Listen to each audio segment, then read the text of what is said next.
Hi hello అండి, welcome to ప్రకృతి. ఈరోజు video special egg keema with వెల్లుల్లి కారం అండి. వెల్లుల్లి కారం వేసి ఎగ్గు కీమాలో స్పైసీగా టేస్టీగా సింపుల్గా ఎలా చేసుకోవాలి ఇప్పుడు మనం వీడియోలో చూసేద్దాం. ముందుగా దీనికోసం నేనైతే 4 గుడ్లు తీసుకొని ఉడికించుకొని సన్నగా మన క్యారెట్ తురుముకుంటాం కదా, అలా తురుముకోవాలండి కీమా కోసం. తురుముకొని ఇప్పుడు వెల్లుల్లి తగినంత కారం ఉప్పు వేసుకొని మెత్తగా దంచుకోవాలి. దంచుకున్న తర్వాత స్టవ్ వెలిగించి కళాయి పెట్టుకొని కొంచెం ఆయిల్ ఎక్కువగానే వేసుకోవాలి. వేసుకొని పోపు గింజలు వేసుకొని అవి వేగిన తర్వాత ఒక 2 ఎండుమిర్చి కూడా వేసుకొని అవి వేగిన తర్వాత మనం దంచి పెట్టుకున్న వెల్లుల్లి కారం ఇందులో వేసుకొని కొంచెం పచ్చివాసన పోయేంత వరకు వేయించుకోవాలి. ఇందులో ఒక చిటికెడు పసుపు కూడా వేయించుకోవాలి.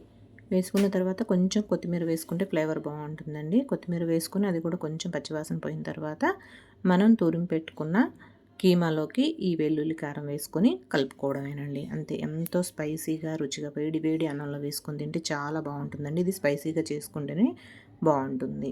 సింపుల్గా కూడా అయిపోతుందండి. ఓకేనండి. ఈ వీడియో కనుక నచ్చినట్టయితే లైక్ చేయండి, షేర్ చేయండి, సబ్స్క్రైబ్ చేసుకోండి. Thank you. బాయ్ అండి.